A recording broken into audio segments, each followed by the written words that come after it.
The way we lead impacts the way people live. This world needs truly human leadership. I'm Brent Stewart, your host. Thanks for listening. This podcast is an outreach of Barry-Wehmiller. You can connect with us on Facebook, LinkedIn, Instagram, and Twitter at Barry-Wehmiller, and find our podcast articles and videos at trulyhumanleadership.com. You're listening to a Truly Human Leadership podcast refresher, where we reshare insight from podcast episodes from the past. The last time Anese Cavanaugh was on, we talked about her book, Contagious Culture, where she proved that it's possible to create an energized and engaged organizational culture that spreads from person to person.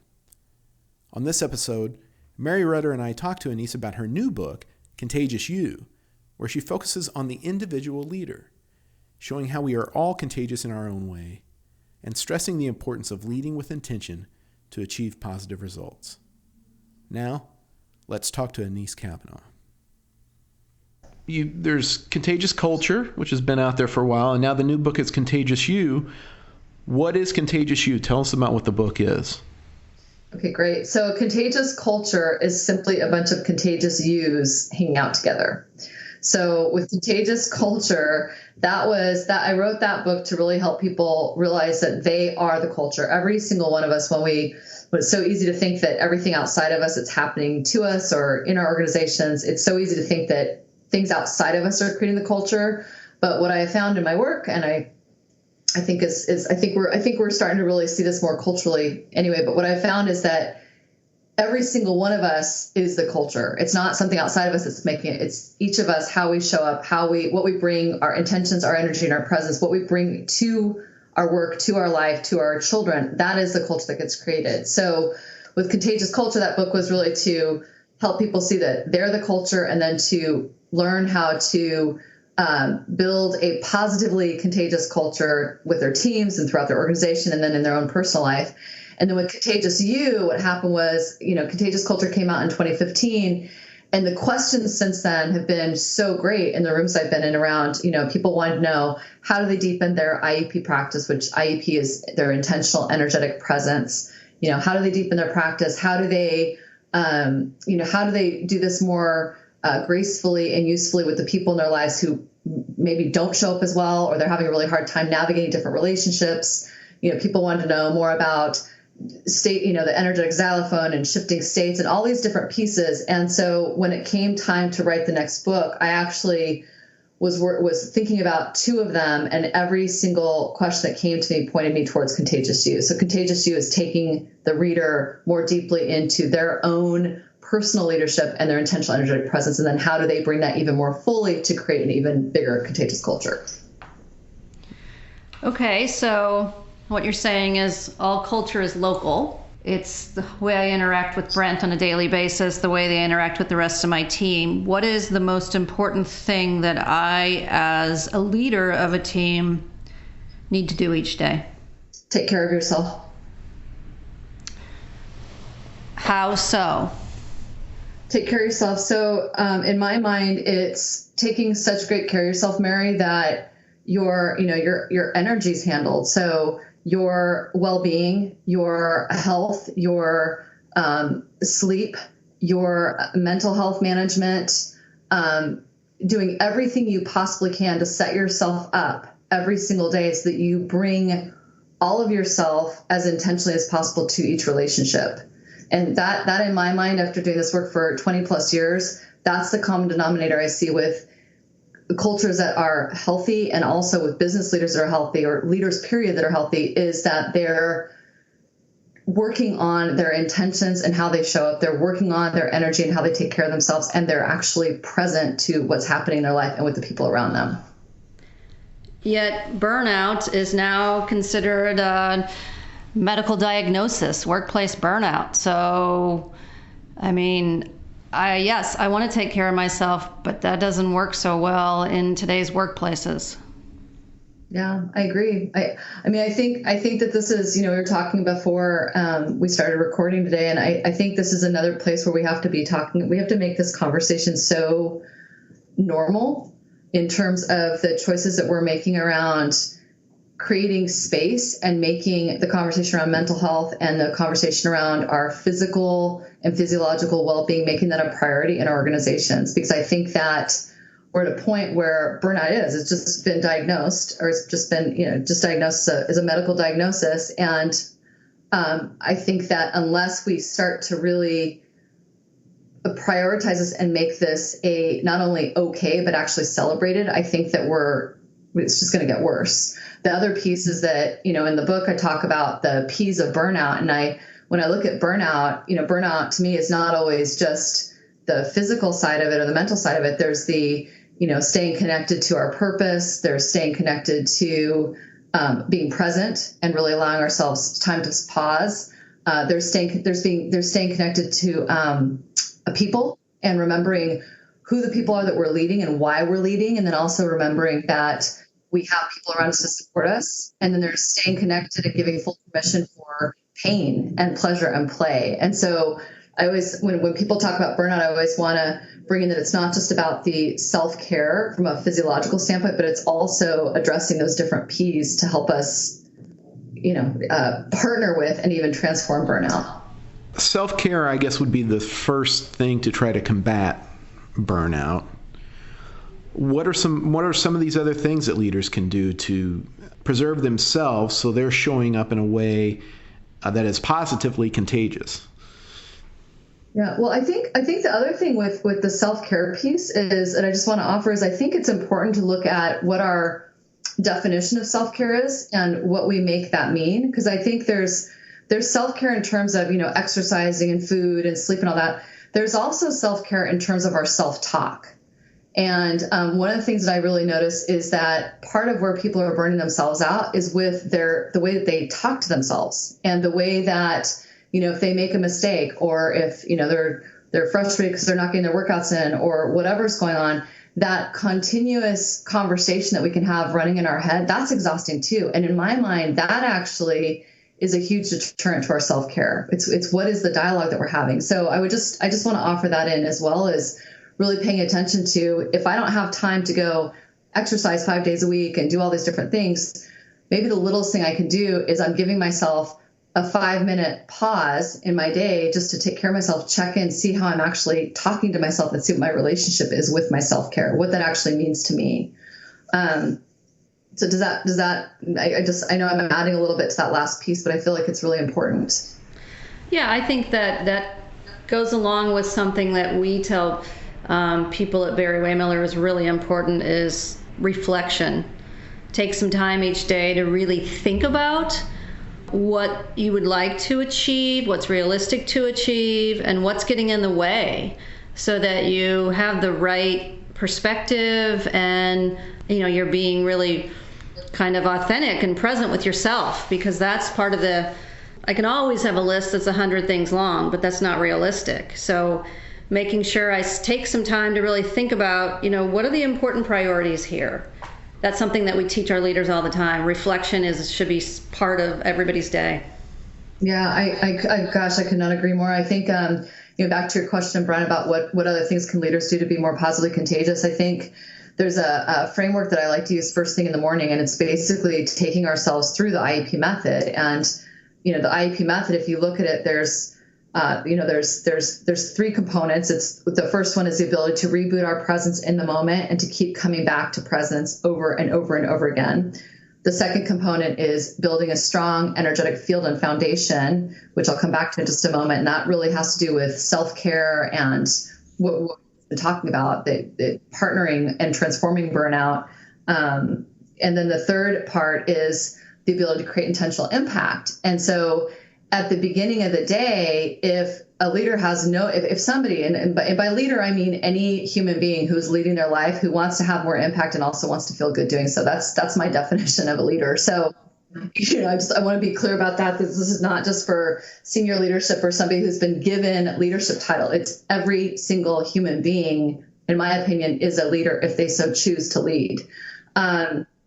And so if at the beginning of the day, if we did nothing else except for check in with, okay, what are my intentions today? This is to your point about reflection. It's like, what do I want to create today? How do I want to show up today? What are the most important, things I want to accomplish, how do I want people to experience me, really setting the tone for the day, just spending even 10 minutes at the beginning of the day to think about what are my intentions and how I want to show up today. That to me is a game changer. Then if I look at energy, which is the second part of the methodology, and I go, okay, how am I going to take care of myself? Maybe I don't have time for a huge workout, or maybe I didn't get as much sleep as I wanted last night, but what are the littlest things I can do to take care of my energy? And maybe that's, I'm going to pay attention to my breathing. I'm going to actually use the bathroom when I need to use the bathroom today. I'm going to hydrate. I'm going to actually choose good food over that fast food today. Like whatever it is to take care of my energy and stamina so I can move through my day with as much ease and energy as possible. And then the third component is presence. So, all right, what's my presence going to be? How am I going to show up? How am I going to keep coming back to rebooting so I'm present from this moment with Mary to this moment with Brent to this moment with this meeting?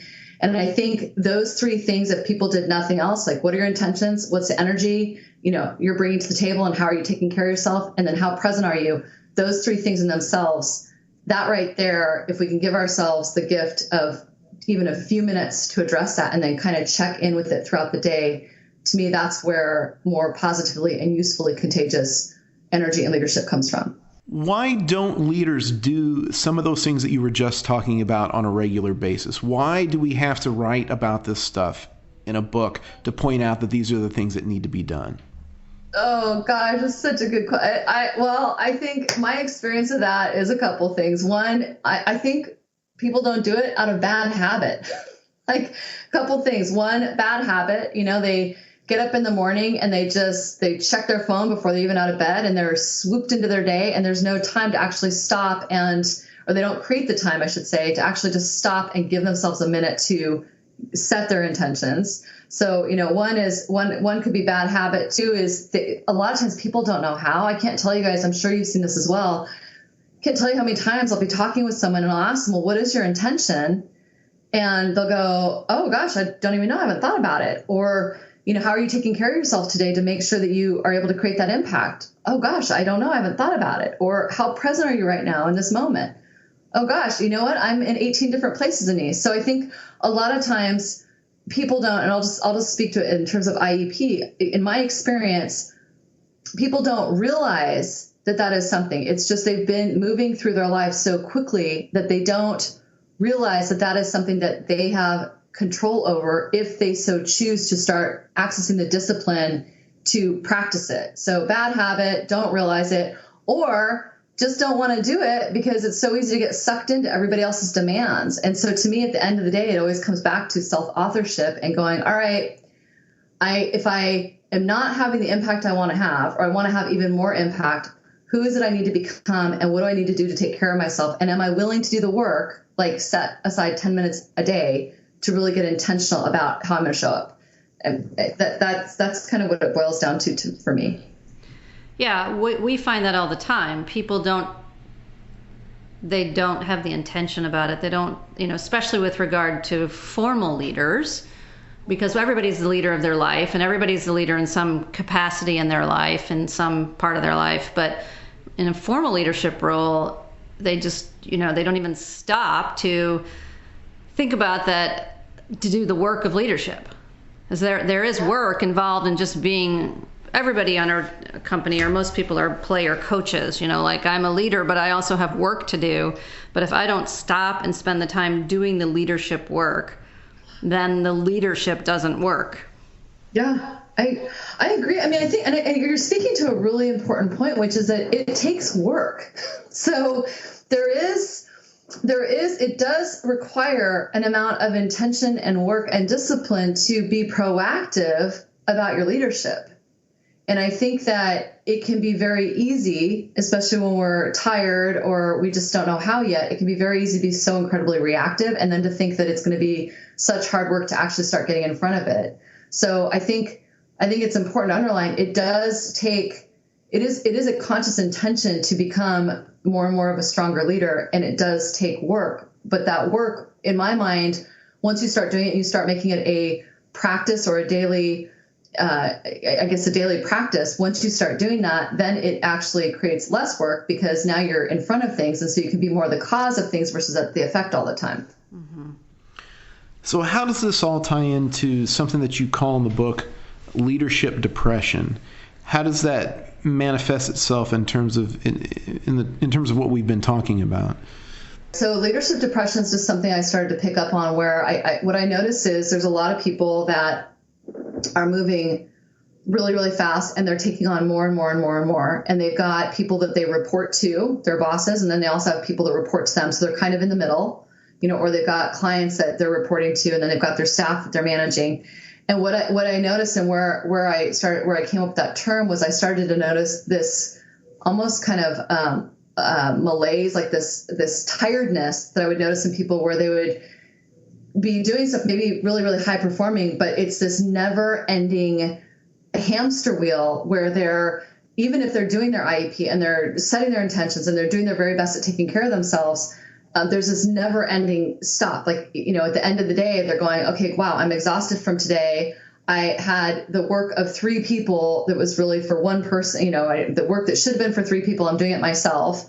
I've got more ways to connect than ever. I'm, like all these demands that we've got externally, but then also that we're putting on ourselves. And what I would notice is they get to the end of the day and they go, okay, what's the point? Like, I can't keep this up. And what I have found is that if we don't address what I think of as leadership depression, which is just kind of this heaviness, like, it's not burnout, but it's just a heaviness of what's the point? How long can I keep this up for? When is it going to stop? When is the change going to stop? If we don't get in front of that and start holding better boundaries around our self-care and saying no and being more intentional about designing our workloads and how we work together, that leads to leadership depression. And then ultimately that will be a huge contributor to burnout. Here's something I'd love to talk to you about. Someone who's a leader who has a great energy about them, and that's contagious with your team. There's always times when we must have difficult conversations. Mm-hmm. And that's not a positive energy necessarily. Right. How do you make that work? What do you suggest? So to me, that is about bringing an authentic energy in the conversation and being really, really clean about your intention. So if I go in to have that conversation with my employee, let's just say I'm going in to have a difficult conversation with my employee, I can go in there and I can have high vibe, positive energy, which is going to actually be inauthentic and not be meeting my employee or the situation where it's at in a realistic way. So that'll come across as inauthentic. I can go in and I can be really frustrated and have that energy bring in to my employee, which is also not going to be very effective. Or I can take a nice deep breath and I can really look at, all right, what is my intention here? My intention is to give this employee this difficult feedback. My intention is to be in service of them and their growth. My intention might actually be to exit them, but to do it in a way that has got grace. I want to check in with my intention, because if I'm clean on my intention and I go in there and I'm present, I've managed my energy so I'm not walking in totally exhausted and starving and whatever might be going on physically. If I go in and my intention is clean and clear towards that employee, then my energy will take care of itself because the intention is pure. The thing that I think that we miss, that to me the secret sauce in all of this, is if I am clear about my intention and how I want to contribute to this person or this situation, right there, that's the root of everything. If I'm clear about my intention, the energy will take care of itself. Now, if I'm taking really good care of my energy in terms of my self-care, my well-being, my sleep and all that, then it's going to be easier for me to stay pure in my intention. And then if I'm present, now I can be present to that employee and see what's going on, and I can respond authentically in the moment without lowering my energy, getting sucked into any drama, or, trying to be really high vibe and positive in a way that's not going to be authentic. So it's not about, one of the things that people mistake, especially with the energetic xylophone that I talk about in the book, is they think that, being a positively contagious leader means that you're always bouncing off the walls and everything is really great and all this stuff. And that is completely not true. What I'm looking at is, what is the quality of the energy you're bringing to anything so that you can show up as a solid invitation for whatever is happening in that room, be it it's terrible and heavy and very, very stressful, or it's, very light and whatever. It's being conscious about what the quality of your energy is, and then how do you manage that in a way that is going to have you have the most effective, invitational, solid leadership. Right. Right, because we all know you couldn't have a whole organization full of high energy cheerleaders, because that's not what works for everybody. You know, some people that you lead, that's not appealing to them as a leader. They might need a leader that's a little bit more subdued. But if their intention is there and their energy is in the right space, then that's works for them. Yeah, absolutely, for sure. And I think, again, I just I was doing a chorus session last week, and one of the big questions was, people kept asking, can you have an energetic presence if you're an extrovert or an introvert, all these different things. And to me, it's not about if I'm extroverted or introverted or anything. It's about how present am I to the current situation, and how authentic am I being in my energy. And then I want to stay connected to my intention for what's going on around me. So if I am clean on my intention, I'm taking care of my energy, and I'm really, really present, I will naturally know what to do. And it does not matter what personality type I have, what Myers-Briggs I am. It's just being conscious about how I am with that person and being authentic in it. And then meeting people where they're at, that's a big piece as well. Because to your point, Mary, if I go in and I'm like, hey there, hi there, ho there, and the room is not there, I've just broken trust and credibility with them.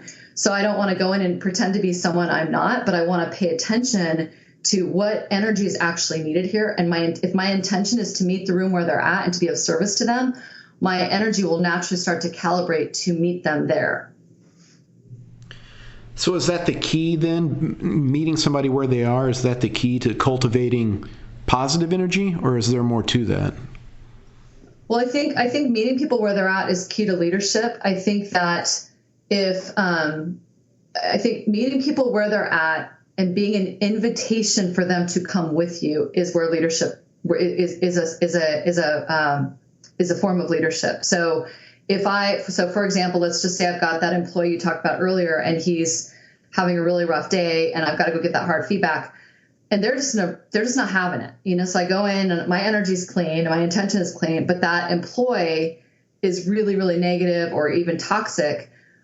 To me, there's a leadership opportunity and responsibility to hold my energetic state by being clean on my intention, my energy, and my presence. So I'm going to hold my state, but I am also going to meet him where he's at, meaning that I'm going to be conscious of what's going on for him, but I'm going to be conscious of what's going on for him, but I'm not going to lower my energetic vibration, so to speak, to match him and being really negative. I'm going to hold my state.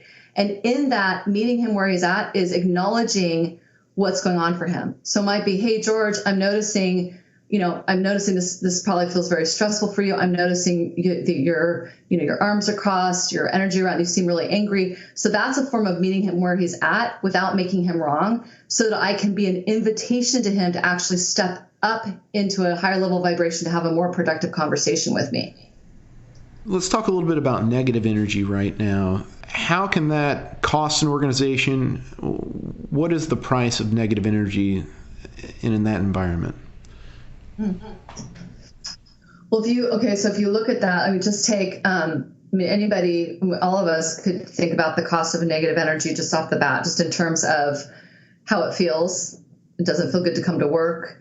The lost creativity, the lack of safety, if there's a lot of negative energy in an organization. So you can look at the feelings of it, and then you can kind of look at what would that, if you were applying, so for an example, in a meeting, let me just take a meeting. Say you have a meeting and you've got 6 people going into the meeting, and 4 of you feel really, really great, and you're ready to go. Your IEP's clean. You're prepared for the meeting, and you walk in. You've got 2 people in that meeting that are just not having it. They don't want to be there. The lowest vibration in the room, and you walk in.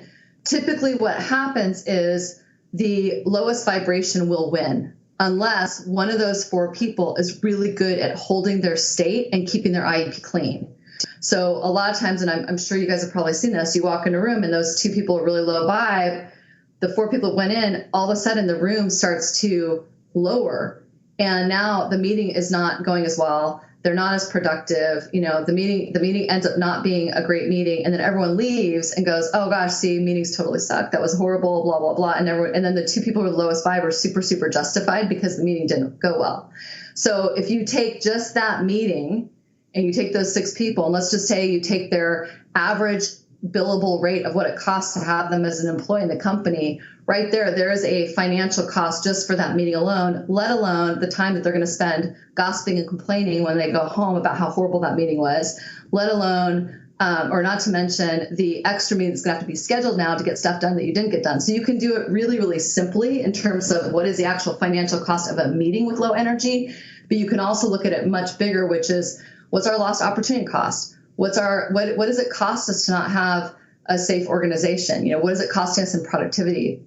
I think in the book, I did some research. I looked at Gallup, and the Gallup's latest numbers, 2016, was that, the United States, we lose $483 billion to $605 billion a year in lost productivity due to low engagement or to actively disengaged employees. Well, that right there, to me, actively disengaged comes from a lack of trust and lack of trust, lack of connection, lack of autonomy, all these different pieces, which if you continue to drill those down, come down to, in my mind, not being present, not being connected, and not having a healthy organization. So I think the costs are huge. I think we haven't even started to, I think we're just starting to peel back the onion on how much it actually costs us to have negative energy in our organizations. So what would you suggest somebody do in that situation? And which one? In the meeting? Yeah, in the meeting. Like, how do we combat that? What's some practical advice? Great. Okay, so before you even go in the meeting, remember the lowest vibration will win unless there's at least one person in that room that is good at holding their state. So if you're hearing this information or you're even aware of it or even aware that there's low vibe, you now have a responsibility as a leader to set the tone with a higher energetic state.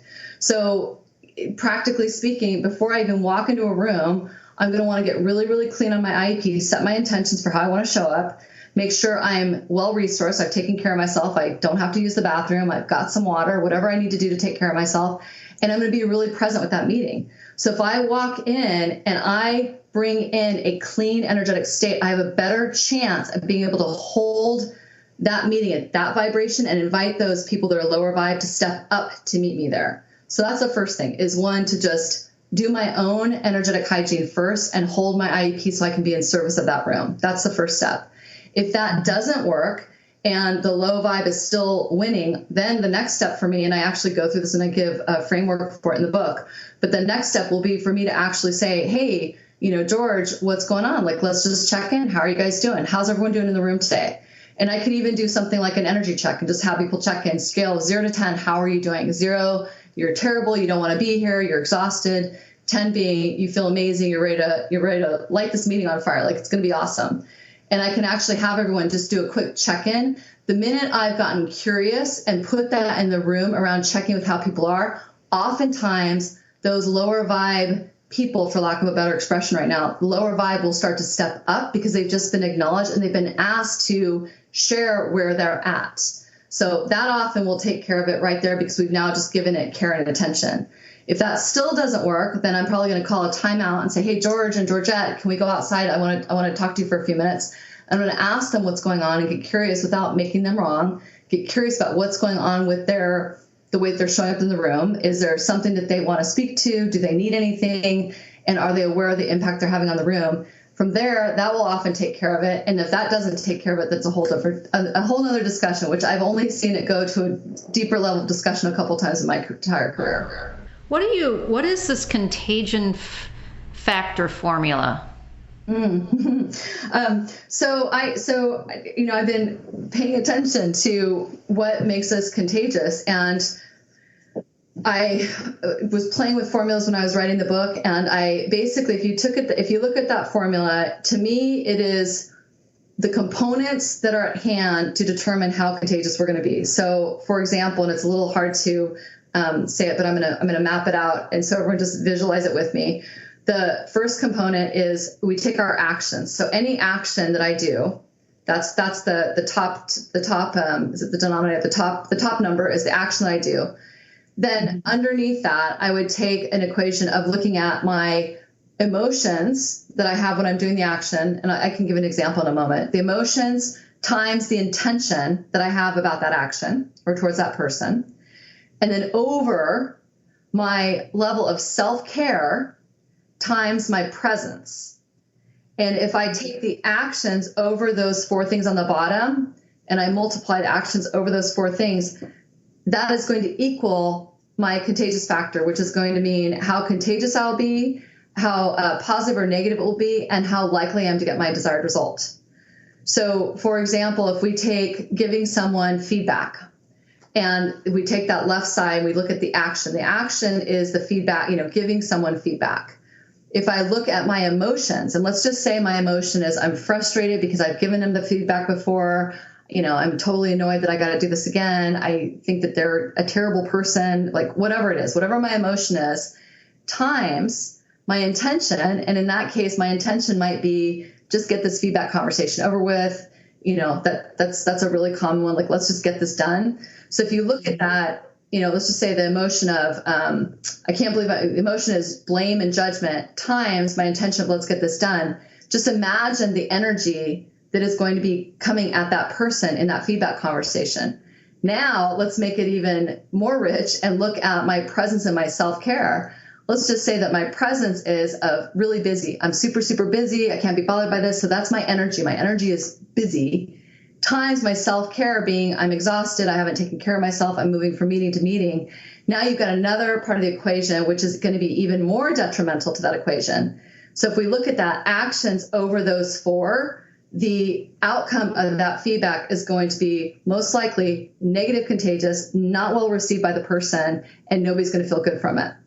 So if we instead take that equation on the left-hand side and we change even one of the bottom dynamics, we change the emotion to, actually, I'm going to be curious. Like, we've had this conversation a couple times. I wonder why we keep having this conversation. I wonder what George needs. I wonder how I might give this feedback even more effectively. Like, curiosity or caring, like shifting that emotion even slightly in a way that's authentic, times the intention. Let's just take the intention and say that now my intention, instead of getting it over with, I actually want to be in service of this person. Like, let's just shift it to being in service of this human being who I have an opportunity and a responsibility to lead and nourish. I want to be in service of this person. So now caring or curious times the intention to serve, that changes the energetic dynamics. Look underneath there, presence. Let's just say that instead of being so busy, I'm going to actually stop, take a breath, do a quick reboot, and really be present with this person. Times self-care, meaning I'm going to do anything I can to take care of myself right now. I'm going to take a quick break.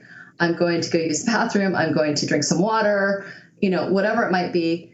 Now, if we've got that stronger base, now we have a much, much stronger, more powerful bottom for the action of feedback. We're more likely to have a positive result and more positively contagious energy for that person, where that person is more likely to feel seen, cared about, and inspired by that feedback. Well, that would be great if people could learn to do that. Again, if they would put the work into thinking about that, how they're actually going to approach these situations. I mean, that's as a leader, I feel like that's half the battle for me, is just thinking about it and being intentional about it and doing it for the right reasons. Always with the growth and lives of my team members in the forefront, because that's the reason. I mean, that's why I'm a leader, because I have these people who are following me. It's definitely a privilege. Oh, for sure. And I think an important part of the conversation here is to also be really graceful and gentle with ourselves, because it's really easy to sit here and go, well, just put this equation in here and do this and do that and set your intentions every day.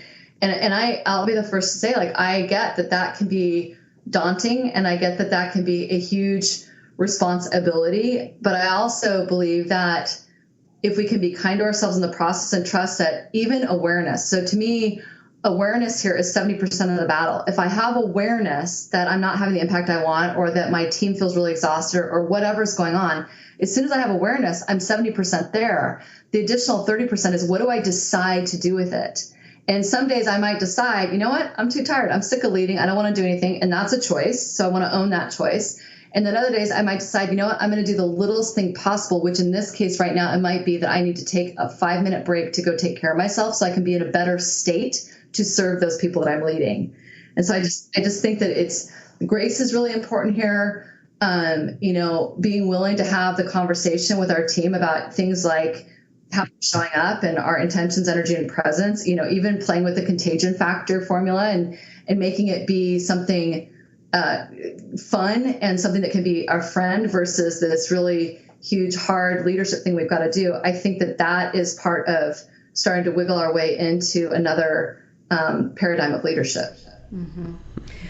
Let me ask you this question. It's been interesting to hear you use the word responsibility a number of times throughout this conversation.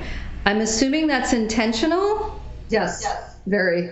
Yes, very. So if you look at the word responsibility, which is like, oh my gosh, I've got all this responsibility to lead, and I'm responsible for the world, and I'm responsible for my people. In my experience, for myself and for most people I talk with, that responsibility can be heavy, very, very heavy. So instead, my invitation is for people to start looking at it as responsibility, which means I am able to respond to whatever shows up at the best of my ability. So I find it gives me personally a lot of space when instead of having to be responsible for everything, I trust myself to be responsible. There's more of a expansion in that word. There's more space, and there's more of there's more access to different ways of handling things. Because if you think about George or that employee you're having that conversation with, if I'm responsible for him, that can be that in my experience, that's very contracting. If there's one direction that's going to go. If I'm responsible with him, it means I'm going to be able to respond to whatever's going on with him in a way that is authentic for me, as long as I'm present and I'm clean on my intention. So I do use responsible very intentionally in my work with people. On the whole, and I know you've talked about some of these throughout our conversation, but let's kind of break it down for people. On the whole, how can you be a leader that is continually trying to encourage a positive environment, being that possibly contagious leader? Well, I think, Brent, I always come back to, we have to do our work individually first. I think that something as simple as starting the day for myself as leader, before I even get into my company, get into my office, starting the day with taking care of myself, so I'm clear in my own intentions, my energy, and my presence, and so I bring my best self to the table to help set the tone. I think that's the most important thing, actually. I think that my self-care and my IEP as a leader is the biggest gift that I can give to the people that I lead, because it's going to help me be more clear and more of a stand for them. And then also from that place, I can give more. So then once I get into the office and I'm actually working with people, I think there are things like staying really connected to purpose and why, helping my team and the people that I lead stay connected to purpose and why we're doing the work that we're doing, and why in particular it's so important that they're on the team. So I'm really enrolling and inviting them to take ownership around that shared purpose and their roles in it. I think that another way of being a positive, contagious leader is creating space for the conversation around self-care and well-being and what do people need and how are people, and how can we be even better as a team together? What are the things that we see as a team or organization that would make us even more effective together? What kind of agreements would we want to put in place? Like all these different pieces where we're just opening up a conversation to really support people to come together and to connect in service of feeling good as a team, and then also in service of having a really positive impact together.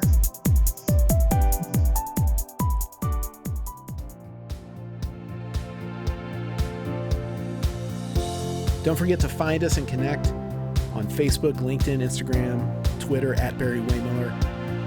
And you can find more podcasts, articles, and videos at trulyhumanleadership.com. I'm Brent Stewart. Thanks for listening.